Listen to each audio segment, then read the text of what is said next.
just finished doing the video work for the tour company, which was a lot of fun. A lot of good learning came out of it. So number one, wow, my city is way more interesting than I thought it was.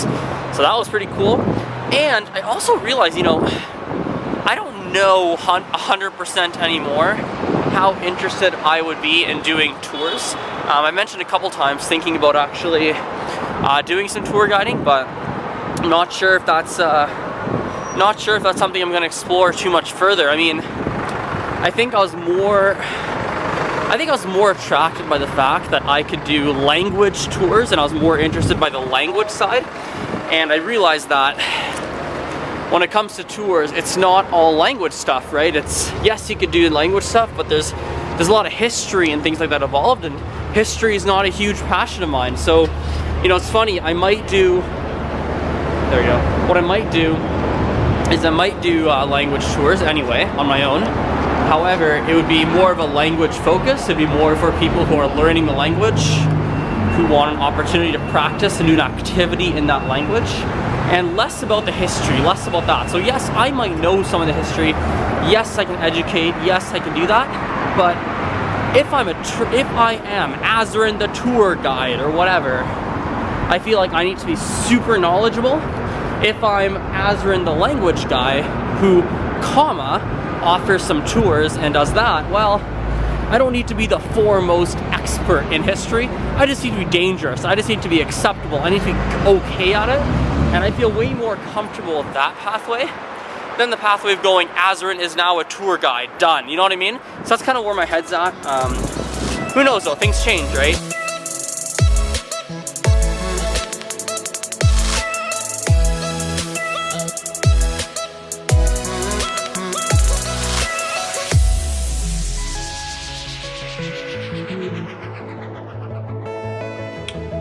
Ah, qu'est-ce qui se passe là?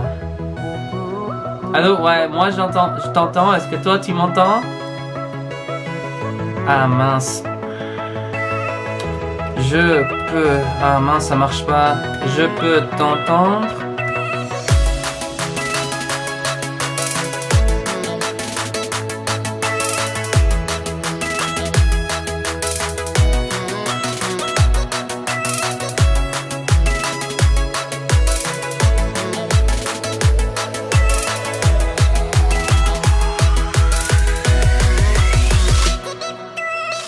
First question here on the live stream. Would you mind suggesting some books for reading? Yeah, absolutely. So books, depends on what genre you like, depends on what kinds of books you like, but you know, some books I like, I love Harry Potter. One good author as well is Dan Brown. Dan Brown is interesting, so he's got some really good books that I personally like a lot. It depends on your level, so whatever your name is, I'm not sure what your name is, but I would make sure you're reading books that are at your level. So if you're a beginner in English, need to be reading children's books probably. Intermediate, advanced, I would be reading, you know, then I'd be reading adult books. So I think that's something else to think about. Another good book series, trying to think. Oh, this is a good book series. It's a pretty simple book series, but one simple book series would be, what is it called? The Series of Unfortunate Events. What's up, what's up? I received a question yesterday from one of my followers asking if I can make a video talking about how to learn a foreign alphabet. So how to improve your writing in a foreign alphabet. So here's a couple thoughts I have. I think number one, it's the same as any skill, right? I think the same as any skill. You just need to practice over and over and over and over and over. So learn the first letter, practice, practice, practice, practice. Learn the second letter, practice, practice, practice, practice. Third letter, fourth letter, fifth letter, sixth letter, seventh letter, eighth letter, ninth letter, 10th letter, over and over and over and over and over. Then you progress onto words, right? So then you know all the letters, you know all the vowels. Can you read simple words? Then can you read bigger words? Then can you read short stories?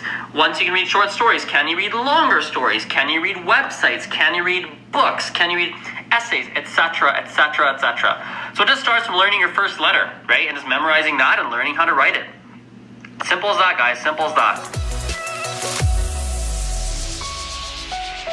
One of the things that I have been thinking about lately is just how much happens in my day that I can't show in my vlogs. You know, whether it's because you know, I'm maybe teaching a lesson and it just doesn't feel right for me to like be recording the lesson and using video footage from the lesson. Or maybe it's even sometimes like, maybe I could record things, but because I'm so busy with whatever I'm doing, I just can't physically take my camera out and be videoing while I'm busy with my day. And so I'm just trying to really hack and trying to figure out how can I solve this problem, because I want to be giving as real and as true of a representation of what's happening in my day as possible. That's the purpose of me doing these vlogs. And as of right now, I'm not 100% sure what the solution is.